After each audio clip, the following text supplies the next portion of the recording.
네, 오늘 성경 말씀은 누가복음 23장 말씀, 오늘 나와 함께 낙원에 있으리라 라는 제목으로 여러분과 함께 은혜 나누길 원합니다. 먼저 본문 말씀을 저와 한 절씩 여러분들과 함께 교독하도록 하겠습니다. 달린 행악자 중 하나는 비방하여 이르되 내가 그리스도가 아니냐 너와 우리를 구원하라 하되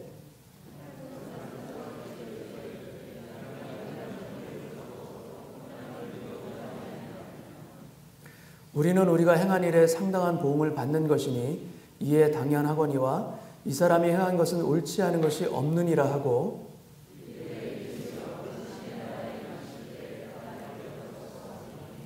같이 읽겠습니다. 예수께서 이르시되 내가 진실로 내게 이르노니 오늘 내가 나와 함께 낙원에 있으리라 하시니라. 아멘. 지금은 교회력으로 사순절이라고 하는 그런 기간입니다. 사순절은 부활절 전까지 6번의 그 주일을 제외한 40일 동안의 기간을 의미합니다. 이 40일 동안에 주님이 우리를 구속하신 은혜를 기억하며 주님의 십자가 고난에 동참하기 위해서 많은 분들이 금식을 하시거나 특별 기도를 하시거나 또 경건의 훈련을 삼는 그런 특별한 시간으로 삼기도 합니다. 제가 알고 있는 어떤 분은 이 사순절 기간 동안에 금식을 하시더라고요. 근데 어떤 금식을 하시냐면 커피 금식을 하십니다. 제가 그분이 커피를 얼마나 좋아하는지 아는데 커피 금식을 하는 걸 보면서 참 절제를 참 잘하고 계시구나 이런 마음이 듭니다. 또 어떤 분들은 TV 프로그램을 안 보는 것으로 이렇게 삼는 기간도 있고요. 각자마다 하나님 안에서 서약하고 금제 이렇게 자기 자신을 이렇게 절제하는 그런 기회를 삼는데 바라기는 우리 각자의 삶 가운데서도 작은 일이라도 좋습니다. 작은 일이라도 우리가 십자가를 지닌 마음으로 헌신하면서 이 사순절 기간을 보내셨으면 참 좋겠습니다. 여러분 인생 가운데서 가장 중요한 시기가 있다면 그 시기가 언제이겠습니까? 사람마다 의견은 좀 다릅니다. 어떤 젊은 부부들에게는 인생에서 가장 중요한 시기가 언제냐 물어보면 아마도 유년기 때가 제일 중요하다라고 얘기할 수도 있습니다. 왜냐하면 아이들이 어릴 때 대부분의 인격과 성품이 그때 대부분 만들어지기 때문에 유년기가 가장 중요합니다라고 생각할 수가 있겠고요. 또 어떤 부모들은 사춘기가 제일 중요합니다. 사춘기 때 제대로 잘 보내지 않으면 그 인생이 제일 힘든 경우를 많이 보기 때문에 사춘기 때가 중요합니다. 또 많은 경우에 있어서는 20대 청춘의 시기가 중요하다라고 생각할 수가 있을 것입니다. 왜냐하면 20대 때 인생의 진로들이 대부분 많이 결정이 되기 때문입니다.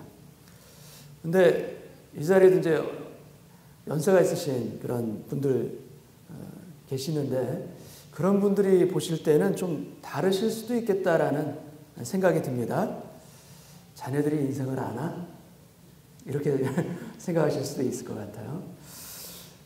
아직 어려서 인생을 잘 모르는 것 같은데 인생은 60부터야. 이렇게 말씀하실 수도 있죠. 사람마다 다 다릅니다. 그런데 여러분 가장 중요한 인생은 나이가 아닌 것 같습니다. 나이가 아니라 정말로 중요한 인생은 십자가에서 시작하는 인생이냐 아니냐 그것에 따라서 참 많이 다릅니다. 우리가 십자가로부터 출발되어진 삶을 사느냐 그렇지 않느냐에 따라서 삶이 너무나도 다릅니다.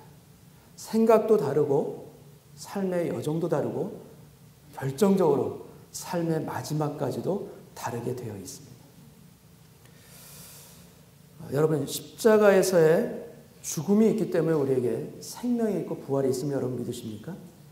십자가가 없다면 우리에게 부활도 없습니다.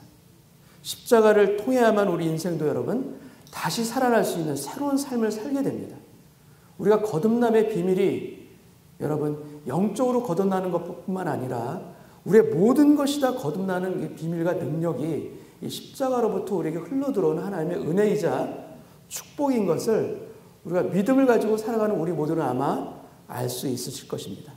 그러므로 가장 중요한 인생은 무엇인가? 십자가로부터의 인생인 줄로 믿습니다. 옆에 계신 분들 한번 인사 한번 나누시겠습니까? 인생은 십자가부터입니다. 한번 옆에 계신 분들 인사 한번 나누세요. 인생은 십자가부터입니다. 잘 부탁드리겠습니다. 여러분, 오늘 예배를 통해서 이 복음의 진리가 더욱 믿어지고 우리 마음 가운데 새겨질 수 있는 그런 예배 되기를 소원합니다. 오늘 본문 말씀을 통해서 보면 아시겠지만 예수님의 양편에 행악자 2명이 같이 달리게 됩니다. 우리가 흔히 얘기할 때 구원받은 강도를 얘기할 때 뭐라고 얘기하냐면 우편 강도라고 우리가 흔히 얘기합니다. 근데 성경상에서 보면은 우편인지 좌편인지 기록되어 있지 않습니다. 근데 다만 우리가 교회 전통상 구원받은 강도를 우편 강도라고 부르는 것입니다. 여러분, 이 골고다 언덕 위에 십자가가 몇 개가 세워져 있습니까? 몇 개 세워져 있습니까? 가운데 주님의 십자가, 그리고 양편에 2명의 강도, 총 3개의 십자가가 같이 세워져 있습니다. 여러분, 한 가지 특징 중에 하나가 뭔가 하면 주님의 십자가는요, 죄인들과 함께 달리신 십자가입니다. 죄가 없으심에도 불구하고 죄인들 그 가운데 함께 죄인의 모습으로 십자가에 달리셨어요. 마태와 마가복음에서는 이 양옆에 달렸던 이 사람들을 강도라고 얘기합니다. 그래서 레이스테스라고 소개합니다. 바로 약탈자요, 무법자를 의미합니다. 오늘 우리가 읽었던 누가복음에서는 행악자라고 되어 있죠. 이것은 카쿠르고스라는 단어인데 이것은 범법자라는 얘기입니다. 말 그대로 정상적인 삶을 사는 사람이 아니라 죄를 짓는 아주 악한 사람을 표현할 때 쓰는 단어가 바로 그런 단어들입니다. 근데 왜 주님을 홀로 처형하지 않고 2명의 이런 범죄자와 같이 십자가에 매달았을까?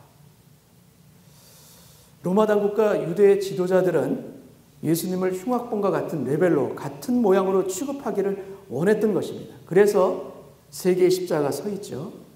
네, 여러분, 그러나 실제로는 왜 3개의 십자가가 서게 됐는가? 그것은 바로 하나님의 계획이기 때문에 서 있습니다. 성경상의 예언을 이루기는 것이고 하나님께서 그렇게 계획해 놓으신 목적과 뜻이 이 3개의 십자가에 있기 때문에 홀로 서지 아니하고 3개의 십자가가 서게 된 것입니다. 이사야서 53장 12절 말씀을 보면 중간 부분 통은 이렇게 되어 있습니다. 이는 그가 자기 영혼을 버려 사망에 이르게 하며, 이거 예수님을 상징하는 표현들이죠. 범죄자 중 하나로 헤아림을 받았습니다. 범죄자 중 하나로 헤아림을 받았고, 그러나 그가 많은 사람의 죄를 담당하며 범죄자를 위하여 기도하였느니라. 오히려 죄인들을 위해서 범죄자의 모습으로 그들을 위해서 기도하였다라고 성경에 예언이 되고 있습니다. 하나님께서는 예수님께서 이 땅 가운데서 숨을 거두시는 마지막 그 순간에 악한 죄인의 모습으로 돌아가시게 하셨습니다. 이 세상에 태어날 때 주님은 어떻게 태어나셨는가? 짐승들 사이에서 마구간에서 태어나셨죠. 돌아가실 때는 어떻게 됩니까? 악한 죄인들 사이에서 돌아가셨습니다. 태어나신 것과 돌아가실 때 지극히 낮고 낮은 모습으로 태어나셨고 돌아가셨습니다. 정상적인 모습으로 출생을 하신 것이 아니고 정상적인 모습으로 인생을 마감하신 것이 아니에요. 근데 여러분, 여기에 바로 복음의 비밀이 숨어 있습니다. 예수님께서는 출생에서부터 사망까지 철저하게 낮아지셨습니다. 철저하게 죄인의 모습이 되셨습니다. 바로 우리 인간의 모든 허물과 수치를 그 아들이신 예수께 다 뒤집어 씌우시고 담당시키시기 위해서 그러한 모습으로 하나님께서는 예수님을 돌아가시게 하신 것입니다. 온 세상의 왕으로 오신 그분이 죄인인 우리를 구원하기 위해서 일부러 스스로 죄인의 모습이 되었고 우리 대신해서 죽으신 것, 그것이 바로 십자가입니다. 남미에서 선교하셨던 선교사님 가족이 이야기가 있습니다. 이 선교사님은 한 마을에서 복음을 전하다가 이제 또 다른 마을로 옮겨서 복음을 전했던, 그런 순회하면서 복음을 전했던 선교사입니다. 가족이 함께 있었는데 한 번은 이제 이사를 해야 되는 그런 시점이 됐는데 그 가족 내에서 의견이 서로 분분한 문제가 생겼어요. 왜 문제가 생겼는가 하면 그 집에서 키우고 있었던 강아지 때문에 문제가 생겼습니다. 근데 강아지 이름을 뭐라고 졌느냐면 서울이라고 지었어요. 그러니까 서울이 워낙 그리워서 강아지 이름을 서울이라고 짓고 그렇게 애정을 이제 주었던 강아지죠. 근데 이 강아지가 정글에 있는 짐승들과 싸우다가 두 다리를 이제 다칩니다. 그래서 거의 뭐 제대로 뛰지 못하는 그런 상황이 되었기 때문에 부모들은 이 강아지를 여기에 두고 가자. 데려가봤자 힘들다. 얘기한 거고 그 아이들은 절대로 안 된다. 무슨 일이 있어도 이 강아지는 우리 가족이기 때문에 같이 데려가야 된다. 이렇게 서로 의견이 이제 싸웠던 거죠. 그러다가 막내, 8살짜리 막내가 내가 책임지겠다 하면서 이 강아지를 품에 안고서 결국 이제 떠나게 됩니다. 그리고 같이 가게 된 거죠. 가다가 가는 길에 이제 큰 강을 만나게 됐는데 강을 건너게 됩니다. 여러분, 남미에 있는 강에는 아주 위험한 짐승들이 많잖아요. 강을 건너는 가족들이 강을 건너는데 그 가운데 갑자기 피라냐 떼가 식인 물고기죠. 피라냐 떼가 다가왔어요. 너무나 놀라는 상황이 되어버렸죠. 근데 품에 안고 있었던 7살, 8살짜리 그 막내가 품에 안고 있었던 그 사람, 그러니까 서울이가 그때 뛰쳐서 강물 속으로 뛰어듭니다. 그리고서 피라냐 떼가 피 터지면서 싸운 거예요. 그래서 싸우면서 죽습니다. 이때 그 모습을 보고서 이 막내가 강가에서 목을 놓아서 이제 웁니다. 서울이 때문에. 나중에 보니까 형체도 찾을 수가 없을 만큼 피라냐 떼에 물어 뜯겨서 그렇게 죽어서 형체도 찾지 못하는 그 상황에서 강가에다가 묘비를 이제 세우고 이제 떠나게 된 거죠. 묘비에다 어떻게 썼냐면 우리 대신 죽어간 예수님 닮은 서울이의 묘 이렇게 쓴 것입니다. 여러분, 주님이 이르셨습니다. 주님이 우리를 위해서 대신 목숨을 값으로 치르신 것이죠. 그리고 우리를 살리신 것이죠. 우리는 그 사랑을 다 이해할 수 없습니다. 다 이해하지 못합니다. 모든 것을 주신 주님이신데 우리는 많은 경우에 그 주님을 원망합니다. 작은 상처 하나, 고난이 우리에게 닥쳐 있을 때 그 주님을 원망할 때가 얼마나 많이 있습니까? 생명까지 주셨습니다. 그런데 그 사랑을 다 이해할 수 없는 것이 우리 연약함이고 우리의 평생의 믿음의 삶을 통해서 그 주님의 그 사랑을 깨달아 나가는 인생의 여정이 우리가 신앙적으로 성숙해 나가는 그 길이 또한 아닐까 싶습니다. 골고다 언덕에 3개의 십자가가 서 있습니다. 언덕 위에 3개의 십자가, 왜 하필이면 하나도 아니고 둘도 아니고 3개인가? 여러분, 이것은 절대로 우연일 수가 없습니다. 여러분, 인류는 이 골고다 언덕에, 이 언덕에서 주님의 십자가와 대면하게 되어 있습니다. 여기 골고다 언덕은 모든 우리 인생들의 현장일 수밖에 없습니다. 누구도 예외가 아닙니다. 그래서 예수님의 십자가를 중심으로 해서 좌편과 우편으로 갈라지는 그것이 모든 우리의 인간들입니다. 주님의 십자가를 중심에 두고 어느 쪽을 선택하는가, 우편을 선택하는가, 좌편을 선택하는가, 그 선택과 결정은 우리에게 달려 있습니다. 우리 모두는 양쪽에 매달려 있는 강도가 크게 다르지 않습니다. 우리도 죄를 짓습니다. 그 죄의 값은 또한 죽음입니다. 죽을 수밖에 없는 그 십자가가 우리 사람들이 누구나 피할 수 없는 그런 죄의 값으로 지고 치러야 되는 그것입니다. 누구도 예외 없이 죽음 앞에는 다 주님을 대면할 수밖에 없습니다. 근데 여러분, 좌편 십자가는 죄값을 자신이 치르고 죽는 십자가입니다. 내가 그리스도가 아니냐? 너와 우리를 구원해봐라. 끝까지 회개치 아니하고 비방했던 자신의 죄값을 자신이 치르고 죽는 그 십자가고, 우편의 십자가는 여러분, 죄값을 다른 이가 치러주셔서 사는 십자가입니다. 여기는 죽는 십자가요, 우편은 사는 십자가입니다. 예수여 당신의 나라에 임하실 때 나를 기억하소서. 나를 기억하소서.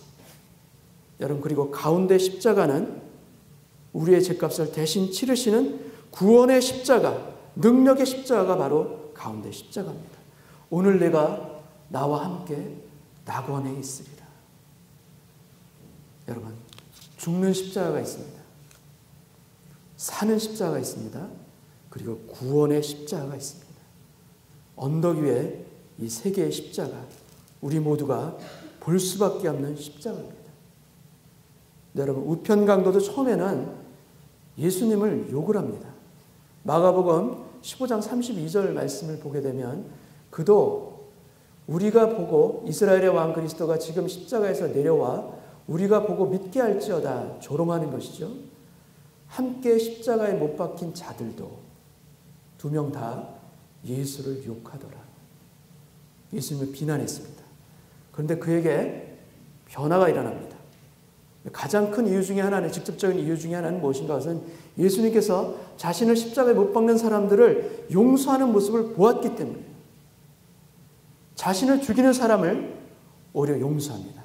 누가복음 23장 34절 말씀 보면 이에 예수께서 이르시되 아버지 저들을 사하여 주옵소서 자기들이 하는 것을 알지 못하니이다. 저들을 용서하여 주옵소서. 주님은 자신을 죽이는 사람까지 포함해서 지금 용서를 하고 있는 것입니다. 여러분, 여러분의 삶 가운데 있어서 용서해달라 구하지 않으면 용서할 수 있습니까? 없습니까? 여러분 개인적으로 어떠십니까? 분명히 상대방이 잘못을 했어요. 근데 용서를 구하지도 않고 잘못한 줄도 몰라요. 여러분, 그러할 때 용서하고 싶은 마음이 생기십니까? 안 생기십니까? 안 생기시죠? 근데 주님은요, 용서를 구하지 않아도 용서하십니다.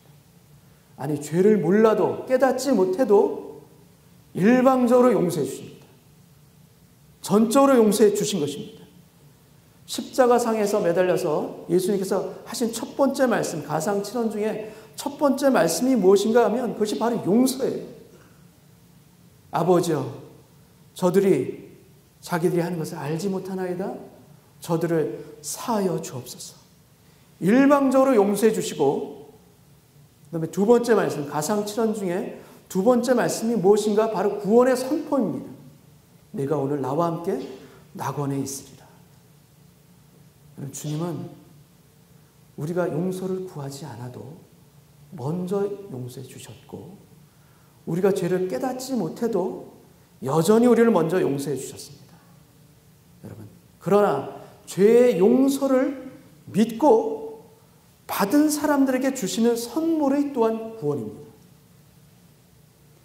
십자가 아래서 예수님의 구원의 선포를 들은 사람들은 여럿이 있을지 몰라도 여러분, 그것을 믿음으로 받아서 반응한 그 사람에게 주시는 선물이 구원인 줄로 믿습니다.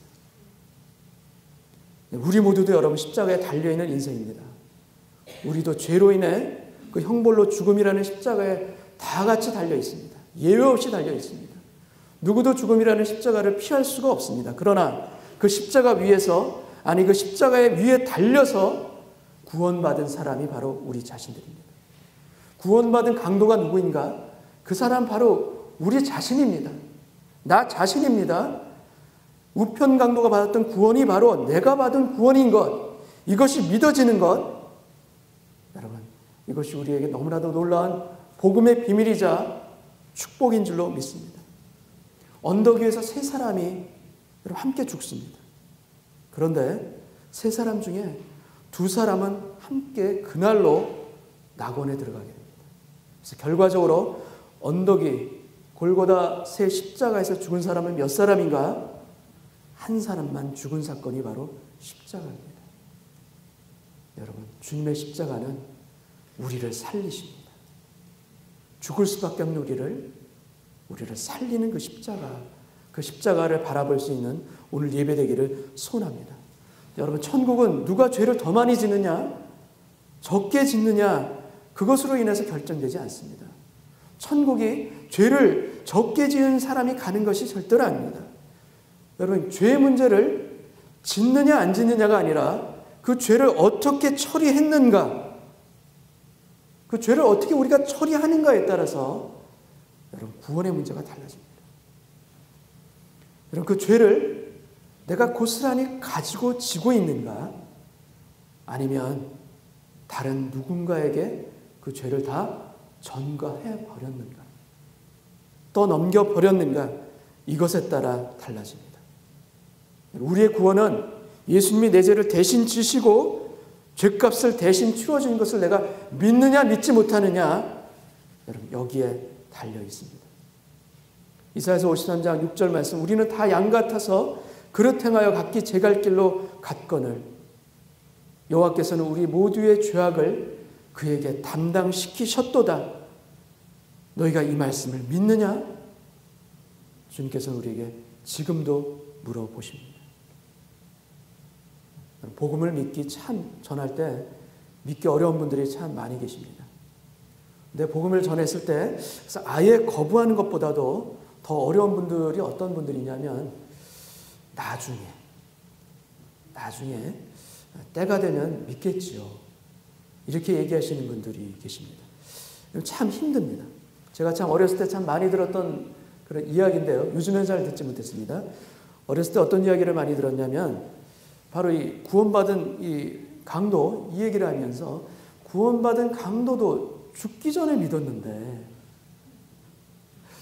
저도 때가 되면 죽기 전에 믿지 않겠습니까?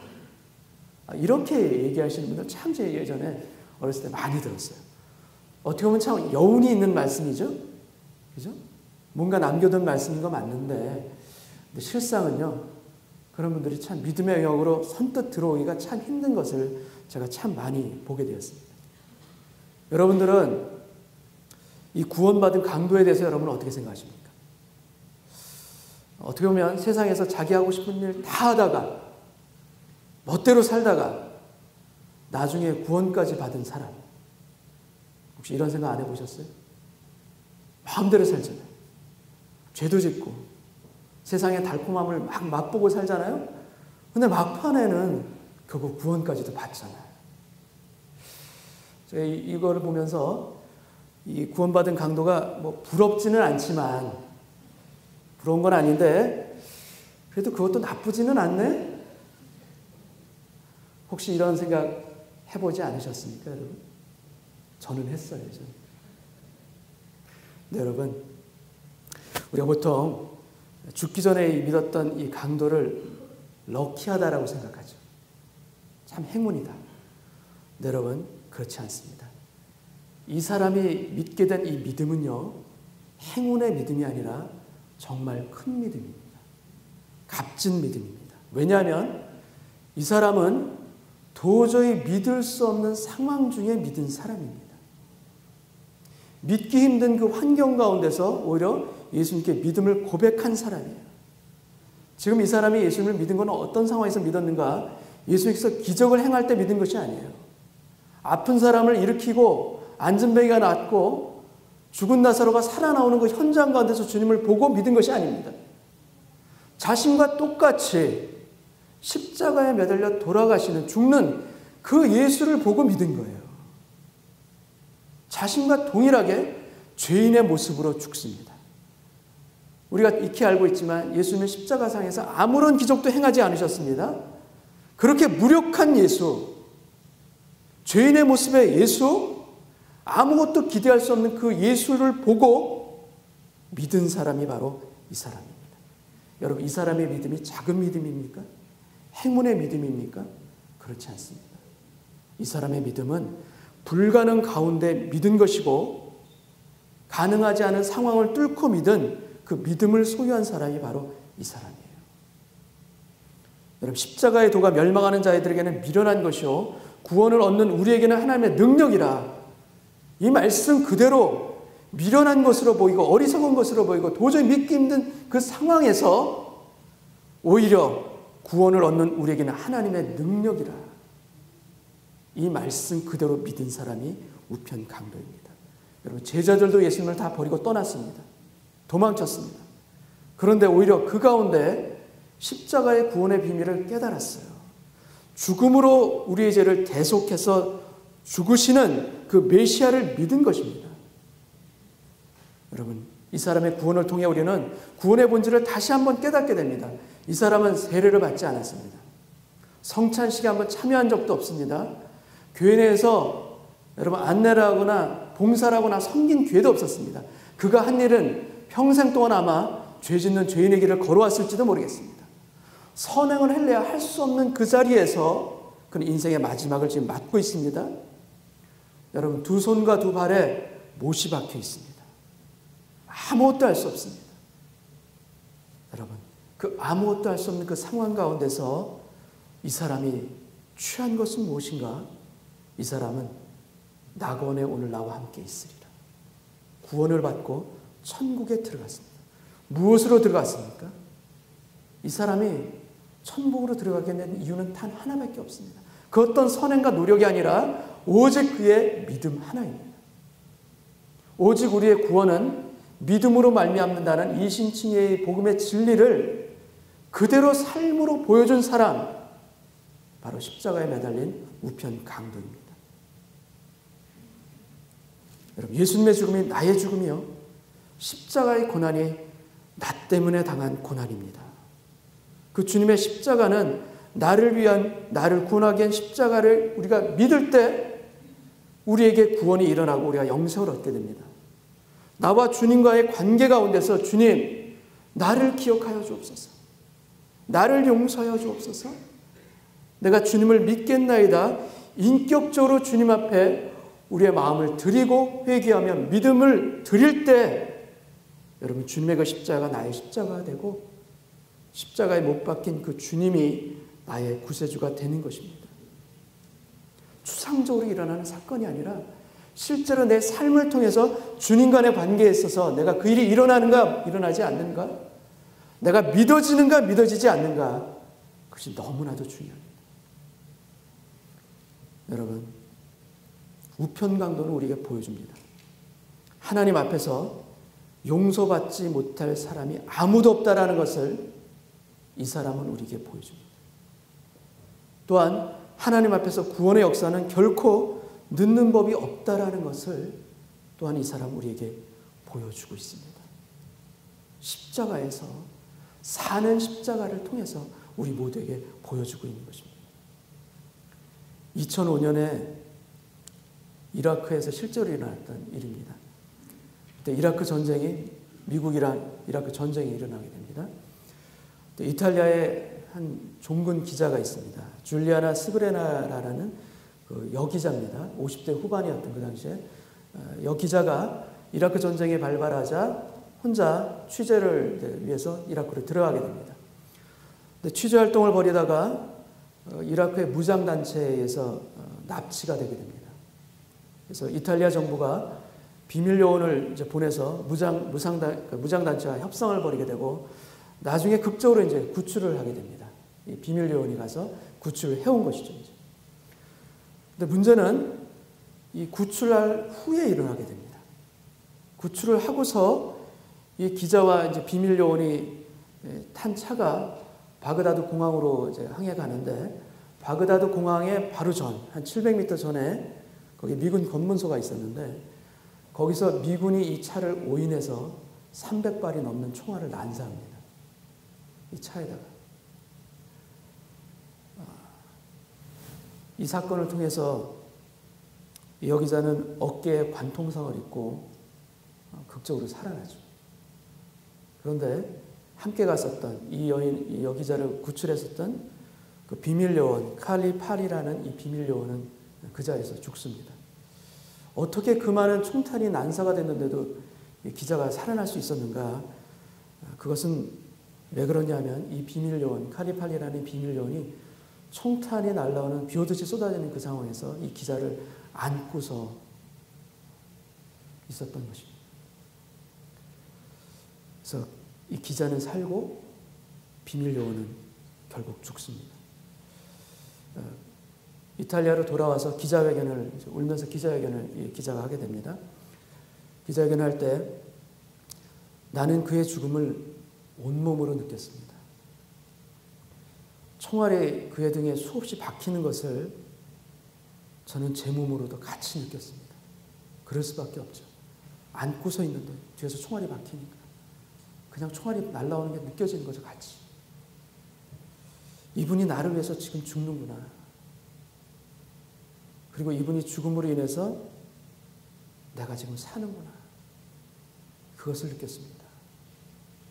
제가 그 느낌을 어떻게 잊을 수가 있겠습니까? 제가 그 상황을 어떻게 제 평생 지울 수가 있겠습니까? 평생 그 은혜를 잊지 않고 저는 살겠습니다. 이렇게 기자회견을 합니다. 여러분, 우리도 동일합니다. 예수님께서 우리를 살리시기 위해서 십자가에서 온몸을 다 내어주셨습니다.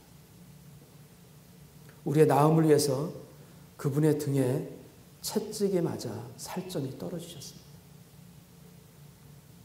손과 발에 쇠못에 뚫리셨습니다. 머리에 과시관을 박히고 엘리 라마 사박다니, 나의 하나님 나의 하나님 어찌하여 나를 버리셨나이까. 우리의 죄를 대신 지시고 철저하게 아버지 하나님으로부터 버려지는 그 모습으로 피 흘리시며 죽으셨습니다. 여러분, 여러분의 이 주님의 이 피가, 이 주님의 상처가 여러분의 온 몸과 마음으로 여러분 느껴지십니까? 내가 구원을 받아서 살아가는 이 모습이 그분이 나를 위해서 대신 맞아주셨다는 것, 여러분, 여러분의 마음 가운데 믿어지십니까? 나를 살리시기 위해서 그분이 모든 물과 피를 다 흘리시고 돌아가셨다는 것이 여러분 믿어지시고 느껴지십니까? 여러분, 주님이 우리를 위해서 해주신 것이 바로 이것입니다. 우리가 평생 살아가면서 주님의 그 사랑과 그 죽음이 우리의 몸으로 같이 느껴지길 원합니다. 우리의 온 마음으로 같이 느껴지기를 원합니다. 제가 그 느낌을 어찌 평생 잊을 수가 있겠습니까? 평생 저는 그 은혜를 잊지 않고 살겠습니다라고 말했던 그 기자처럼 우리도 나를 위해서 대신 죽으신 십자가의 주님을 바라볼 수 있기를 원합니다. 주님의 십자가는 우리를 죽음에서 생명으로만 옮기신 것이 아닙니다. 아니, 그분의 생명까지도 우리에게 다 주셨는데 무엇을 우리에게 아끼시고 주시지 않겠습니까? 우리의 곤고와 아픔과 우리의 고난까지도 그것을 위해서도 주님은 우리에서 십자가를 지셨습니다. 우리에게 아픔을 치유하기 위해서 십자가에 지셨고 우리의 낭만과 우리의 슬픔을 희락으로 바뀌어주시기 위해서 주님은 십자가를 지셨습니다. 우리의 고통하는 것을 치유해 주시기 위해서 채찍에 맞으셨습니다. 여러분, 우리가 겪고 있는 작은 십자가, 우리가 짊어지고 있는 작은 십자가가 있다면 여러분, 그 십자가를 지고 주님을 따라갈 수 있는 저희들 되기를 원합니다. 우리가 하는 일은 무엇인가? 나의 십자가, 작은 십자가를 지고 주님의 뒤를 쫓아서 골고다 언덕까지 나아갔을 때, 여러분, 그 자리에 섰을 때 골고다에서 주님은 내가 짊어졌던 그 작은 십자가를 오히려 지시고 매달리셔서 죽는 것은 내가 너 대신 하마. 너는 십자가를 지고 나를 따라오기만 해라. 매달려 죽는 것은 내가 너 대신 죽으마. 여러분, 그 십자가가 우리를 살리신 십자가인 줄 믿습니다. 오늘 예배를 통하여서 그 주님을 온몸으로 부둥켜 안고 주님 앞에 예배드릴 수 있는 오늘 이 시간 되기를 소원합니다. 주님의 십자가 바라보는 오늘 예배 되게 하여 주옵소서. 다 같이 한번 기도하겠습니다.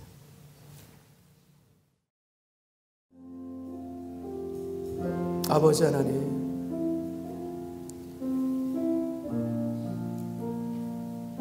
정말 아무것도 아끼지 아니하시고